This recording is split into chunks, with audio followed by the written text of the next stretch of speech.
की जय। समर्थ भैया येरो धेंडरो कारिया पडे जाऊन आहे छे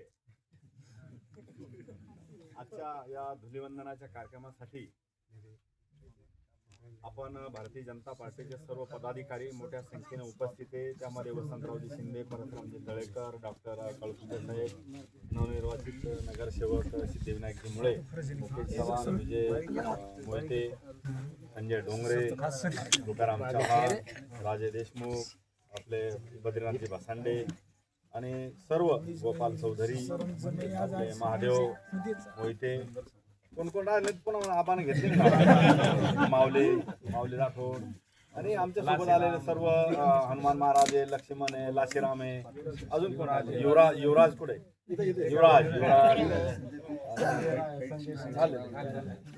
सर्व तुकाराम आणि आपल्या गावातील सर्व प्रतिष्ठित नागरिक, आमच्या सनी कुठे, सनी इकडे त्याला कोणी विचारा ना कोणी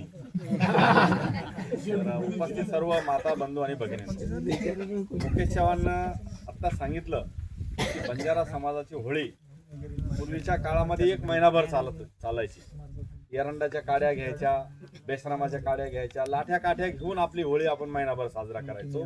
परंतु पारंपरिक होळी बाजूला ठेवून मग आपण दफड्यापर्यंत आलो। दफड्याच्या नंतर आपली होळी आता आधुनिक विचाराकडे जात असताना तुम्हाला आम्हाला सर्वांना त्या ठिकाणी दिसते आणि म्हणून आपण ही काडीची होळी, गौरीची होळी ही विसरून आता एक आधुनिक परंपरेकडे चाललो। आणि मला तरी असं वाटतं की तरुण मुली या ठिकाणी, तरुण मुलं या ठिकाणी आता आपण अभ्यासाकडे आणि पुस्तकाच्या होळीकडे मोठ्या प्रमाणामध्ये समाजाचं त्या ठिकाणी मध्ये एक प्रवास त्या ठिकाणी सुरू होत असताना आपल्याला त्या ठिकाणी दिसतो। म्हणजे अभ्यासातले किडे आपल्या समाजातले लोक मोठ्या प्रमाणात व्हायला लागले आणि म्हणून उच्च अधिकारी, मग सरपंच असू द्या, तलाठी असू द्या, ग्रामसेवक असू द्या, तर SP पर्यंत आपल्या समाजातल्या मुलांनी समाजाचं नावलौकिक त्या ठिकाणी कमावलं। पारंपरिक बऱ्याचशा गोष्टींना फाटा देऊन आपण सडक्या गोळाच्या दारूपासून तर आज आपल्या मुंबई आणि दिल्ली सारख्या ठिकाणी अधिकारी मोठ्या प्रमाणात बसले। या सगळ्या गोष्टी ठीक आहे, पारंपरिक आपण सण साजरा करतो, आपले जे काही जुन्या काळातला परंपरागत वेशभूषा असायची ती वेशभूषा सुद्धा होती। युवराजनं मोठा कार्यक्रम त्या दिवशी ठेवला, परंतु मला जाता नाही आलं, माझा हात फ्रॅक्चर झाल्यामुळं। आणि आज समर्थ भैयाचं आगमन झालं म्हणून ते धोंडेऱ्याचा कार्यक्रम या ठिकाणी होता। आम्हाला सर्व भारतीय जनता पार्टीच्या कार्यकर्त्यांना येण्याचं भाग्य आम्हाला मिळालं आणि आमच्या भगिनींनी अतिशय तालबद्ध लयबद्ध पद्धतीवर डीजेच्या तालावर धुलीवंदन साजरा करण्याचा कार्यक्रम या ठिकाणी मोठ्या प्रमाणात साजरा झाला। जालना जिल्ह्यामध्ये प्रत्येक तांड्यावर, प्रत्येक वस्तीवर अशा पद्धतीनं धुलीवंदनाचा कार्यक्रम मोठ्या प्रमाणात साजरा होत असतो। दरवर्षी आपण जवळपास 10 ते 12 तांड्यावर जाण्याचा प्रयत्न करतो, परंतु ह्या वर्षी मात्र हात फ्रॅक्चर झाल्यामुळे फक्त आपण तुकारामच्याच गावची सावंगी तलावच्या तांड्यावरची निवड केली आणि ह्या तांड्यावर आम्ही आलो।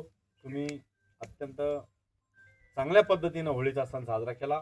ही गोष्ट खरी की परवा संध्याकाळी होळीचं आपण त्या ठिकाणी जलन करतो, होळीला जाळतो, होळीला त्या ठिकाणी पेट घेते, परंतु जे काही दुर्गुण आपल्यामध्ये असतील, जे वाईट विचार आपल्यामध्ये असतील, जे काही आपले बांधणाऱ्यावर भांडणं असतील, वैचारिक भांडणं असतील, या सगळ्या गोष्टीला फाटा देऊन हे सगळे असे कलुषित विचार त्या होळीमध्ये जाळून टाकतो। अशा पद्धतीनं एक पारंपरिक होळी त्या ठिकाणी निर्माण होत असते आणि तांडा वस्ती ही खरोखर पूर्वीच्या काळापेक्षा आता एक आधुनिक पद्धतीनं आपण होळी त्या ठिकाणी साजरी करायला लागलो। शहरामध्ये मोठ्या प्रमाणामध्ये समाजाचं त्या ठिकाणी गाव सोडून आपण समाज शहरामध्ये यायला लागला आणि म्हणून आपण पोहरादेवी असेल, आपले जे काही श्रद्धास्थानं त्या ठिकाणी मोठा देवी आहे, पोहरादेवी मोठ्या प्रमाणात समाज त्या ठिकाणी जात असतो। आणि मला असं वाटतं मी जवळपास 35-40 वर्षापासून या समाजाबरोबर होळी साजरी करण्याचा आनंद त्या ठिकाणी आपण घेत असतो। यावर्षी मी हॉस्पिटलमध्ये असताना देखील आजचा दिवस त्या ठिकाणी निवडला आणि म्हणलं काल ते काय होतं ना, काल ग्रहण होतं, म्हणून आज आपण या ठिकाणी समर्थ भैयाचं आगमन झालेलं आहे आणि म्हणून त्या धोंडोऱ्याच्या कार्यक्रमासाठी आपण या ठिकाणी मोठ्या संख्येनं उपस्थित झाला।